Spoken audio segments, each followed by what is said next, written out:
নমস্কার প্রিয় দর্শকবৃন্দ, আপনাদের সামনে উপস্থিত হল এক অসাধারণ আবেগঘন কাহিনী, যেখানে মিথ্যের অন্ধকার জালে আটকে পড়া সত্য কিভাবে নিজের অজেয় সত্যি আর অটুট সংকল্পে ছিন্ন করে বেরিয়ে আসে তা দেখে আপনার হৃদয়ে কেঁপে উঠবে। এটি কেবল একটি গল্প নয়, একটি জীবন্ত সংগ্রামের দলিল, যা আপনাকে প্রশ্ন করতে বাধ্য করবে মিথ্যে কতক্ষণ টিকে থাকতে পারে যখন সত্যের আলো জ্বলে ওঠে। তাই শ্বাস আটকে রেখে শেষ মুহূর্ত পর্যন্ত দেখুন, অনুভব করুন আর নিজের মনে গেঁথে নিন। এর নাম মিথ্যের জালে সত্যের অভ্যুত্থান। আসুন যাত্রা শুরু করি। কানপুরের এক সাধারণ মধ্যবিত্ত এলাকা। দুপুরের গভীর নীরবতা ভেঙে হঠাৎ রাধা দেবীর বাড়ি থেকে তার বউ প্রিয়া চিৎকার করতে করতে রাস্তায় ছুটে বেরিয়ে এলো। তার শাড়ির আঁচলে আগুনের লকলকিয়ে ওঠা শিখা জ্বলছিল। বাঁচাও, বাঁচাও, কেউ একজন আমাকে বাঁচিয়ে নাও, আমি পুড়ে ছাই হয়ে যাব। আমার শাশুড়ি আমাকে আগুনে ফেলে হত্যা করতে যায়। মাজি, আপনি আমার সঙ্গে এমন কেন করলেন? আমি আপনার কি অপরাধ করেছিলাম? আমার গরিব মায়ের কাছে এত টাকা নেই যে আপনার লোভ পূরণ করতে পারে। প্রিয়া অঝোর ধারায় কাঁদতে কাঁদতে চেঁচিয়ে উঠছিল, এবং তখনই সে তার শাড়ি ছিঁড়ে ফেলে দিল। এলাকার মানুষেরা ভিড় করে ফেলল। একজন মহিলা দৌড়ে এসে প্রিয়াকে একটি চাদর গায়ে জড়িয়ে দিল। এলাকার লোকেরা রাধাকে চেঁচিয়ে চেঁচিয়ে বাইরে ডাকতে লাগল, রাধা, বাইরে বেরিয়ে এসো, তুমি এত নৃশংস কাজ কিভাবে করতে পারো? যৌতুকের লোভে নিজের বউকে আগুনে ফেলে হত্যা করছিলে।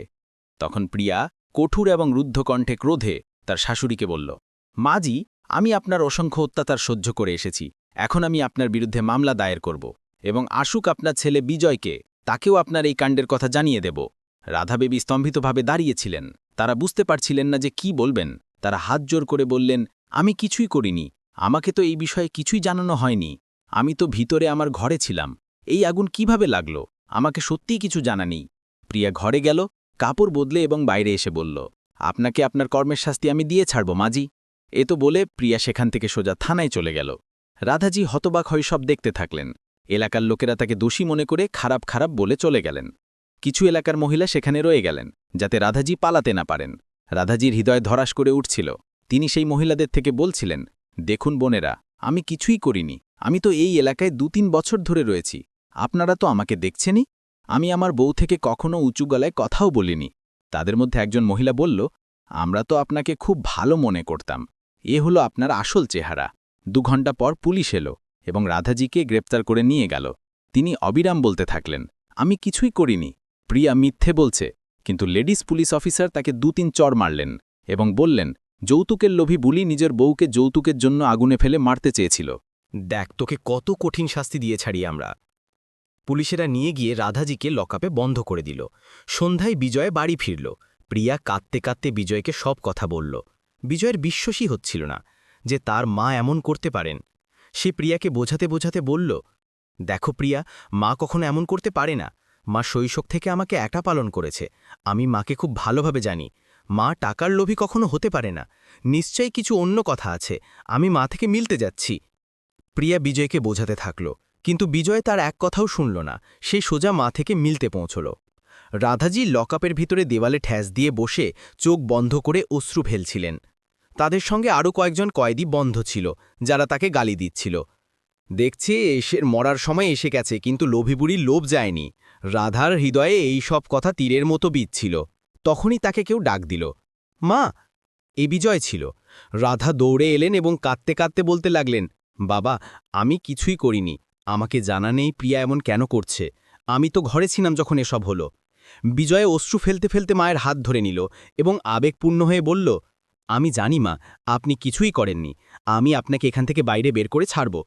ততক্ষণ সেখানকার কনস্টেবল বলল, আপনার মিলনের সময় হয়ে গেছে, এখন আপনি যান। বিজয় তার মাকে উদাস ভরা চোখে দেখতে দেখতে সেখান থেকে চলে গেল। রাধাজির লকআপের বাইরে হাত বাড়িয়ে তার ছেলেকে যেতে দেখতে থাকলেন। চোখ থেকে অশ্রুর ধারা থামছিল না। রাধাজির বিয়ে খুব কম বয়সে হয়ে গিয়েছিল। বিয়ের কয়েক বছর পর তিনি গর্ভবতী হলেন। যখন বিজয় পেটে ছিল, তখনই তাদের স্বামীর মৃত্যু এক দুর্ঘটনায় হয়ে গেল। তাদের স্বামী চিনির বিলে মজুরি করতেন। তাদের চলে যাওয়ার সঙ্গে সঙ্গে যেন রাধাজির দুনিয়া উজাড় হয়ে গেল। ঘরে বুড়ো শ্বশুর শাশুড়ি ছিলেন, তাদেরও দেখতে হতো, এবং পেটে সন্তান। নিজের দুঃখ থেকে বেরিয়ে এসে রাধাজি মনে মনে ঠিক করলেন যে তিনি তার সন্তানের জন্য সংগ্রাম করবেন। রাধাজি তাদের শ্বশুরের থাকতে থাকতে ধীরে ধীরে নিজের পড়াশোনা শেষ করলেন। পড়াশোনার সময়ে বিজয়ের জন্ম হল। বিজয়ের জন্মের পর থেকে রাধাজি ধীরে ধীরে অন্য ঘরে গিয়ে কাজ করা শুরু করলেন। এর মধ্যে শ্বশুরও চলে গেলেন। এখন তাদের সমস্যা আরও বেড়ে গেল। তাদের কাছে একটি ছোট সন্তান ছিল যাকে তাদের পালতে হতো। নিজের সন্তানকে হাতে নিয়ে তিনি ঘরে ঘরে গিয়ে কাজ করতেন এবং রাতে এসে পড়াশোনা করতেন। এত সংগ্রামের পর তারা নিজের ছেলেকে পড়ালেন, লেখালেন এবং যোগ্য বানালেন। আজ তাদের ছেলে একজন সরকারি কর্মকর্তা ছিল, যার জন্য তাদের খুব আনন্দ এবং গর্ব ছিল যে তাদের পরিশ্রম এবং সংগ্রাম ফল এনে দিয়েছে। বিজয়ের চাকরি কানপুরে লাগল। তাই বিজয় নিজের মাকে নিয়ে কানপুরেই চলে এলো। এর আগে তারা ইন্দোরে থাকতেন। কানপুরে আসার পর কয়েক মাসের মধ্যেই বিজয়ের প্রিয়ার সঙ্গে প্রেম হল এবং এ কথা বিজয় নিজের মাকে বলল। রাধাজি খুশি খুশি বিয়ের জন্য রাজি হয়ে গেলেন। বিয়ের পর সব স্বাভাবিক চলছিল। প্রিয়ার থেকে রাধাজির কোনো অভিযোগ ছিল না। কিন্তু প্রিয়ার মনে ধীরে ধীরে রাধাজির জন্য কটুতা ভরতে থাকছিল। কারণ ছিল যে বিজয় নিজের মাকে খুব মানত। যখনই অফিস থেকে আসত তখন সোজা নিজের মায়ের কাছে বসত। তাদের থেকে খবরাখবর জিজ্ঞাসা করত, তাদের জন্য কিছু না কিছু বাইরে থেকে আনত, রাখত। কোনো কাজ করার আগে নিজের মা থেকে অবশ্যই জিজ্ঞাসা করত। সে প্রিয়াকেও সম্মান, প্রেম সব দিত। কিন্তু প্রিয়ার বিজয়ের উপর একচিটিয়া অধিকার চাইত। তার উপর রাধাজি প্রিয়াকে নতুন গৃহস্থালে কিভাবে চালাতে হয় এসব বলতে থাকতেন। ছোট ছোট কথায় তাকে টোকা দিতেন যাতে সে আরও ভালোভাবে সেই কাজ বুঝতে পারে। কিন্তু প্রিয়ার মনে হতো যে সে তাকে নিয়ন্ত্রণ করার চেষ্টা করছে। যখনই বিজয় থেকে রাধাজিকে নিয়ে কিছু বলতো, বিজয় নিজের মায়ের নাম শুনতেই প্রিয়াকে সেখানেই থমকে দিত। বিজয় বলতো, দেখো প্রিয়া, আমি তোমাকে দুনিয়ার সব সুখ দিতে প্রস্তুত, কিন্তু তুমি আমার এবং আমার মায়ের মাঝে আসার একদম চেষ্টা করো না। আমার মা আমার জন্য ভগবানের থেকে বড়। তারা খুবই সংগ্রাম করে আমাকে পালন করেছে। প্রিয়া মনে মনে কুকড়ে থাকত। প্রিয়া এসব কথা নিজের মায়ের কাছে ফোনে বলতে থাকত। তার মা প্রায়ই তার কান ভরত এবং বলত, এই বুড়ি থেকে পিছু ছাড়াও তুমি কেন? আখির বিজয় এত ভালো চাকরি করে, তোমরা কোথাও বাইরে চলে যাও বা নিজের শাশুড়িকে বৃদ্ধাশ্রমে ছেড়ে দাও। প্রিয়ার আগেই গলায় উত্তর দিত, হ্যাঁ মা, আমি তো ছেড়েই দিই, কিন্তু তোমার জামাই তো প্রস্তুত হয় না। একদিন আমি তাদের বলেছিলামও যে মা সারাদিন ঘরে একা থাকেন, কেননা তাদের বৃদ্ধাশ্রমে ছেড়ে দেওয়া যাক, কিন্তু সে তো আমার উপরই ভরকে গেল, হাত তোলারই রইল। কয়েকদিন পর্যন্ত আমার সঙ্গে কথাও বলেনি। এখন তুমিই বলো যে এমন মধ্যে আমি কিভাবে তাদের মা থেকে আলাদা করি। তখন প্রিয়ার মা তাদের এই কৌশল সুপারিশ করলেন। তারা বললেন, দেখ প্রিয়া, যদি বিজয় নিজের মা থেকে আলাদা না হয় তো তুমি বিজয়কে দূর করে দাও। প্রিয়া অবাক হয়ে বলল, তুমি কি বলতে চাও? আমার কিছু বোঝা যাচ্ছে না। প্রিয়ার মা বললেন, দেখ, আমরা গরিব, এ কথা সত্যি, এবং আমরা তোকে যৌতুকে এত টাকাও দিইনি যতটা যে বিজয়কে পাওয়ার কথা ছিল। কারণ বিজয় সরকারি চাকরি করে, তো যে কোনো তাকে মোটা টাকা দিতে প্রস্তুত ছিল। কিন্তু বিজয় যৌতুক ছাড়াই তোমার সঙ্গে বিয়ে করেছে। যদি তুমি একটু দিমাগ লাগাও তো নিজের শাশুড়িকে যৌতুক নির্যাতনের মামলায় ফাঁসাতে পারো। চার দেয়ালের মধ্যে কি হয় এ বাইরের লোকেরা কি জানে? প্রিয়া প্রথমে এ কথায় না করতে থাকল, কিন্তু কয়েকদিনে রাজি হয়ে যায় এবং তারপরেই সে সারা নাটক রচনা করে। এদিকে রাধাজি লকআপে অশ্রু ফেলছিলেন।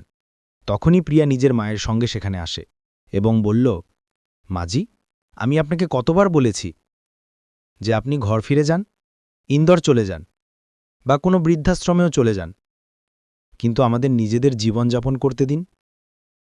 কিন্তু না, আপনি মানলেন না, না আপনার ছেলে। এখন দেখুন আমি কিভাবে আপনাকে আপনার ছেলে থেকে আলাদা করি এবং আপনার সামনের জীবন নরক বানাই। রাধাজি কঠোর এবং আত্মবিশ্বাস ভরা শব্দে প্রিয়াকে উত্তর দিলেন, প্রিয়া, তুমি এটা একদম ভালো করনি। আমি তো তোকে নিজের মেয়ে মনে করছিলাম, কিন্তু তুমি আমাকে যৌতুকের মিথ্যে মামলায় ফাঁসিয়েছ। এখন তুমি দেখো, এটা তোর জীবনের সবচেয়ে বড় ভুল প্রমাণিত হবে। এই ভুল সংশোধন করার সুযোগও পাবি না। প্রিয়া কুটিল হাসি দিয়ে রাধাজিকে উত্তর দিল, দেখি মা কি হয়। যাই হোক, আমার মামলা খুব শক্তিশালী। এলাকার লোকেরাও দেখেছে আমাকে জ্বলতে, আর ঘরে আপনার ছাড়া আর কেউ ছিল না। শুনেছি কোনো আইনজীবী আপনার মামলা নিতেও প্রস্তুত হচ্ছে না।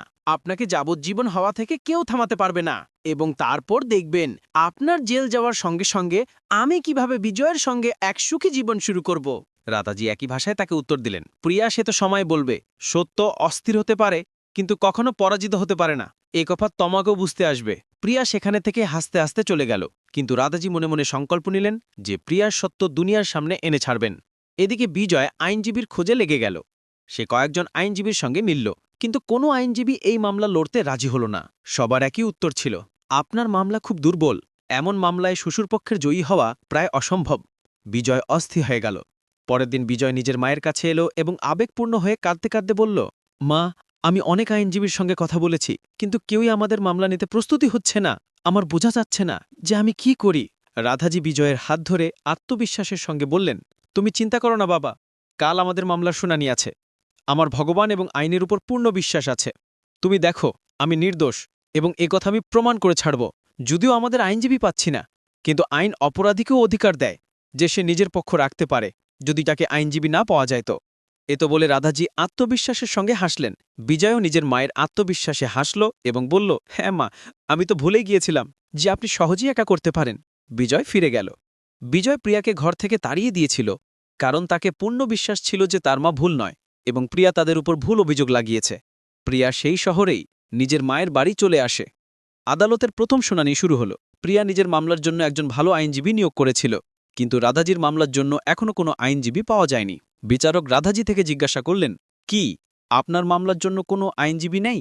রাধাজি খুবই সহজভাবে উত্তর দিলেন, ইয়র অনার, আইনজীবীদের মনে হয় যে আমার মামলা এত দুর্বল যে এই মামলা কেউ জিততেই পারবে না, তাই আমাকে আইনজীবী পাওয়া যায়নি। আমি আপনার কাছে অনুরোধ করতে চাই যে আমাকে নিজের মামলা নিজে লড়তে দেওয়া হোক। এ অধিকার আমাকে আইন দেয়। প্রিয়ার ব্যঙ্গাত্মক হাসি দিয়ে নিজের মা থেকে আসতে বলল, এখনই বুড়ি নিজের মামলা লড়বে, কিছু জানেও এটা। এখন এটাকে ভগবানও বাঁচাতে পারবেন না মা। এত বলে দুই মা মেয়ে হাসতে হাসতে লাগলেন। প্রিয়ার আইনজীবী রমেশ কুমার নিজের যুক্তি পেশ করলেন। তিনি বললেন, ইয়র অনার, 25 তারিখে দুপুরে রাধাদেবী আমার ক্লায়েন্ট প্রিয়ার ওপর পেট্রোল ঢেলে আগুন লাগানোর চেষ্টা করেছিলেন। যখন সে রান্নাঘরে কাজ করছিল, তারা পিছন থেকে তার ওপর পেট্রোল ঢেলে দিলেন এবং আগুন লাগিয়ে দিলেন।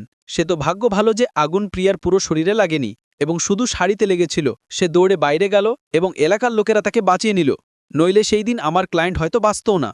এবং এই কথার সাক্ষ্যের জন্য আমি এলাকার কয়েকজনকে এই আদালতে পেশ করতে চাই। বিচারক অনুমতি দিলেন। রাধাজি তাদের থেকে জিজ্ঞাসা করলেন, এটা বলো, যখন প্রিয়া আগুনের শিখার সঙ্গে বাইরে এলো, তখন কি আপনারা প্রিয়ার শরীরে শাড়ির পল্লু ছাড়া কোথাও পেট্রোল দেখেছেন? কি প্রিয়ার চুল পেট্রোল থেকে ভিজে দেখা যাচ্ছিল? প্রিয়ার শরীর কোথাও থেকে ভিজে এবং জ্বলতে দেখা যাচ্ছিল? এলাকার লোকেরা বললেন, না, শরীর তো আমাদের কোথাও থেকে ভিজে এবং পোড়া দেখা যাচ্ছিল না, আগুন শুধু পল্লুতে লেগেছিল। রাধাজি বললেন, এখন আপনি নিজেই বলুন বিচারক সাহেব, যে আমি তার ওপর পুরো পেট্রোল ঢেলে দিয়েছি এবং আগুন লাগিয়ে দিয়েছি, এবং এমন আগুন লাগিয়েছি যে শুধু পল্লু পুড়েছে, শরীর না। দ্বিতীয় কথা এটা যে আমি নিজের কয়েকটা মেডিকেল রিপোর্ট আপনাকে দেখাতে চাই। আমার এক হাতে এক রোগ আছে যা থেকে আমার এক হাত প্রায়ই কাঁপতে থাকে। তো যেমন প্রিয়া বলছে যে আমি তার উপর পেট্রোল ঢেলে এবং দেশলাই থেকে আগুন লাগিয়ে দিয়েছি, তো আমি বলতে চাই যে আমার হাত অবিরাম কাঁপতে থাকে। আমি এত তাড়াতাড়ি দেশলাই জ্বালাতেই পারি না। দ্বিতীয় কথা, প্রিয়ার বয়স প্রায় 30 বছর এবং আমার বয়স 65 বছর। যদি আমি প্রিয়ার উপর পেট্রোল ঢেলে আগুন লাগানোর চেষ্টাও করি, তো কি সে আমার বিরোধিতা করতে পারবে না বা চুপচাপ দাঁড়িয়ে তামাশা দেখবে? বিচারককে রাধাজির কথা পুরোপুরি যুক্তিযুক্ত লাগল। আদালতে বসা লোকদের দৃষ্টিভঙ্গিও এখন বদলে গিয়েছিল। প্রিয়াকে তো যেন কাটলে রক্ত না। সে বুঝতে পারছিল না যে রাধা এত ভালোভাবে যুক্তি কিভাবে করছে। বিচারক সেই দিনের কার্যক্রম শেষ করলেন এবং রায় ঘোষণার জন্য পরের তারিখ দিলেন। প্রিয়া সোজা নিজের আইনজীবীর কাছে তার কেবিনে গেল এবং তার ওপর ভড়কে গেল। তুমি সেখানে কি করছিলে যখন সে এমন যুক্তি করছিল? তো তোমার কাছে তার উত্তর কেন ছিল না? আইনজীবী রমেশ বললেন, দেখুন প্রিয়াজি, সে যে যুক্তি করছিল সে পুরোপুরি যুক্তিযুক্ত ছিল, তাকে মাঝে কাটার প্রশ্নই ওঠে না। আমি কি বলে আপত্তি তুলতাম? এবং দ্বিতীয় কথা যে রাধাজি এত সপ্রতিভ আইনজীবীর মতো যুক্তি কিভাবে করছিলেন? এক সাধারণ 65 বছরের মহিলা এত দিমাগ লাগাতে পারে না। সে যেভাবে নিজের মামলার প্রস্তুতি নিয়ে এসেছিলেন, মনে হচ্ছিল কোনো অভিজ্ঞ আইনজীবী নিজের মামলার প্রস্তুতি নিয়ে এসেছে। আপনি আমাকে নিজের শাশুড়ির বিষয়ে পুরো কথা বলেননি। প্রিয়া বলল, আমার শাশুড়ির বিষয়ে যা জানতাম আমি আপনাকে সব বলেছি। সে ঘরে থাকে এবং শুধু ঘরের কাজই করে। আইনজীবী বললেন, না, কিছু অন্য কথা আছে। একটা কথা বলো, রাধা দেবীর পরিবার এখানে আসার আগে ইন্দোরে থাকতো না? প্রিয়া বলল, হ্যাঁ, সে 2 বছর আগেই এখানে এসেছে বিজয়ের চাকরির কারণে। তারপর আইনজীবী ইন্দোর হাইকোর্ট এবং জেলা আদালতে যত আইনজীবী তার সঙ্গে যোগাযোগ ছিল সবার থেকে ফোনে জিজ্ঞাসা করল। সে যেমন যেমন কথা শুনছিল তার মুখের ভাব গম্ভীর এবং অবাক ভরা ছিল। প্রিয়া নিজের শাড়ির পল্লুর কোণা মুড়ে ফোন রাখার অপেক্ষা করছিল। রমেশ রাগে প্রিয়ার দিকে তাকিয়ে বললেন, আপনার শাশুড়ির বিষয় কিছুই জানা নেই? আপনার শাশুড়ি ইন্দোর হাইকোর্টে একজন বিখ্যাত আইনজীবী ছিলেন। 10 বছর থেকে তারা আইনজীবীতে ছেড়ে দিয়েছেন, কিন্তু আজও সেখানকার আইনজীবীরা তাদের নিজের আদর্শ মানেন। সেই ঘরে আপনি 6 মাস করে এসেছেন, যখন আপনার সেখানকার বিষয় কিছুই জানা ছিল না। আমাকেও ফাঁসিয়ে দিয়েছে। আজ পর্যন্ত রেকর্ড আছে, আমার একটিও মামলা হারেনি। এত বলে রমেশ মাথা চেপে বসে গেলেন। প্রিয়ার তো যেন হুঁশি উড়ে গেল, তার হৃদয় ধক করে রইল। তাকে মনে হলো যে সে সেখানেই চক্কর খেয়ে পড়ে যাবে। সে টেবিল ধরে নিল এবং ভাবতে লাগল, সে তো নিজের শাশুড়িকে কম পড়াশোনা করা এবং শুধু ঘরের কাজ করা মহিলা মনে করত, এবং সে তো একজন অভিজ্ঞ আইনজীবী বেরিয়ে এলো। প্রিয়াকে মনে হচ্ছিল যে যেন তার হাত থেকে সব ছুটতে যাচ্ছে। এই চিন্তা এবং সংগ্রামে মামলার পরে শুনানির দিনও এসে গেল। অনেক দীর্ঘ সময় পর্যন্ত দুই পক্ষের মধ্যে তর্ক চলল। রাধাজি অবিরাম নিজের কথা খুবই ভালোভাবে রাখছিলেন। প্রিয়ার আইনজীবীও তাদের যুক্তির উত্তর দেওয়ার চেষ্টা করছিলেন, কিন্তু রাধাজির অভিজ্ঞতা প্রভাবশালী হয়ে উঠছিল। শেষে রাধাজি বললেন, বিচারক সাহেব, এখন আমি আপনাকে শেষ প্রমাণ দেখাই, যা থেকে এই মামলার রায় আজকের আজই হয়ে যাবে। তারপর রাধাজি নিজের ল্যাপটপ নিলেন এবং বিচারককে তাতে কিছু দেখালেন এবং সঙ্গে কয়েকজন যুবক ছেলেকে নিজের সঙ্গে আদালতে নিয়ে এসেছিলেন। রাধাজি বললেন, বিচারক সাহেব, যে সময় প্রিয়া বলছে যে আমি তার উপর আগুন লাগিয়েছি, আসলে সেই সময় আমি একটা অনলাইন ক্লাস নিচ্ছিলাম, সেটাও লাইভ। আমার কয়েকজন ছাত্র যারা সেই সময় লাইভ ক্লাসে আমার সঙ্গে যুক্ত ছিল, এবং আমি আপনাকে ল্যাপটপে লাইভ ভিডিও দেখিয়েছি। এখন আপনি বলুন যে যখন সেই সময় আমি লাইভ ক্লাস নিচ্ছিলাম, তাহলে আমি প্রিয়ার উপর আগুন কিভাবে লাগাতে পারি? আসলে বিচারক সাহেব, আমি কথা ভুলে গিয়েছিলাম যে সময় এসব হচ্ছিল সেই সময় আমি নিজের ঘরে ক্লাস নিচ্ছিলাম, এবং এই প্রমাণ আমি দেখিয়ে দিয়েছি। এরপর এই মামলায় কোনো দম রইল না। প্রিয়া তানের উপর মিথ্যে অভিযোগ লাগাচ্ছিল। আদালতে বসা প্রত্যেকে স্তম্ভিত হয়ে গেল। প্রিয়াকে তো যেন চক্কর আসছিল। এখনও মামলা তার হাত থেকে চলে গিয়েছিল, এবং শুধু মামলাই নয়, তার সঙ্গে পুরো জীবন, তার স্বামী, সবকিছু তার হাত থেকে পিছলে গিয়েছিল। প্রিয়া মাথা চেপে সেখানেই বসে গেল। বিচারক সাহেব রায়ের জন্য পরের তারিখ দিলেন। পরের তারিখে যখন শুনানি হলো, তো রাধাজির পক্ষে রায় হলো। তাদের নির্দোষ মানা গেল। রাধাজি বললেন, বিচারক, নির্দোষ তো আমি সবসময় ছিলাম, কিন্তু এই মিথ্যে মামলার কারণে আমাকে কতদিন জেলে কাটাতে হয়েছে। সমাজে আমার সম্মান উছলে গেছে, সে আলাদা, এবং যে আমার উপর মিথ্যে মামলা করেছে সে চুপচাপ এখান থেকে চলে যাবে, কিন্তু আমার যে অপমান হয়েছে তার ক্ষতিপূরণ কে করবে? বিচারকের কাছে রাধাজির এই প্রশ্নের কোনো উত্তর ছিল না। সেই দিন পুরো আদালত রাধাজির জন্য দাঁড়িয়ে তালি বাজালো। প্রিয়া সেখানে বসে অশ্রু ফেলছিল। বিজয় দৌড়ে নিজের মায়ের কাছে এলো এবং জড়িয়ে ধরল। সে আনন্দে বলল, মা, আপনি তো অসাধারণ করেছেন। আমি ভেবেছিলাম যে 10 বছর পর আপনি জানি না কিভাবে লড়বেন। রাধাজি বিজয়ের হাত ধরে বললেন, বাবা, লড়াই তো আমি জীবন ভর করেছি এবং প্রত্যেক লড়াইয়ে জিতেছি। চাই সে জীবনের লড়াই হোক বা মিথ্যের বিরুদ্ধে। ততক্ষণ প্রিয়া সেখানে এসে গেল এবং রাধাজির পা ধরে গিরগিরাতে লাগল, মাজি, আমাকে ক্ষমা করে দিন, আমার থেকে খুব বড় ভুল হয়ে গেছে। আমার মা আমাকে আপনার বিরুদ্ধে উত্তেজিত করে দিয়েছিল। আমি বিজয়ের সঙ্গে এক আলাদা দুনিয়া বসাতে চেয়েছিলাম, কিন্তু আমি এটা ভুলে গিয়েছিলাম যে বিজয়ের দুনিয়া আপনার ছাড়া আছি না। আমাকে আরেকটা সুযোগ দিন, আমি দ্বিতীয়বার কখনো অভিযোগের সুযোগ দেব না। রাধাজি পিছনে সরে গেলেন। তারা বললেন, তোমাকে জীবন আমার সঙ্গে নয়, বিজয়ের সঙ্গে কাটাতে হবে। আমার এই কথাই কোনো ফরক পড়ে না যে তুমি আমার সঙ্গে কি করেছ। যদি বিজয় তোমাকে গ্রহণ করতে পারে তো ঠিক আছে, তার জন্য তোমাকে বিজয়ের অনুমতি লাগবে, আমার নয়। তার আগে যে প্রিয়া বিজয় থেকে কিছু বলতো, বিজয় প্রিয়াকে 2 টুকরো উত্তর দিল। তুমি আমার থেকে আশাও করো না যে আমি তোমাকে ফিরে নিজের জীবনে নেব। তুমি আমার মায়ের ওপর এত ঘৃণ্য অভিযোগ লাগিয়েছ। মিথ্যে যৌতুক মামলা, এক মামলা তুমি করেছ যৌতুকের জন্য, এখন এক মামলা আমি করব তোমার উপর তালাকের জন্য। এত বলে বিজয় নিজের মাকে নিয়ে যেতে লাগলো। প্রিয়া সেখানে কচাহরিতে দেরিয়ে অশ্রু ফেলতে থাকলো। বন্ধুরা, এই গল্প আপনাদের সবাইকে কেমন লাগলো তো ভিডিও শেয়ার অবশ্যই করুন এবং কমেন্টে নিজের মতামত অবশ্যই বলুন। বিজয় প্রিয়ার সঙ্গে সঠিক করল নাকি ভুল? তো মিলি আরেক নতুন গল্পের সঙ্গে। ততক্ষণ পর্যন্ত ধন্যবাদ।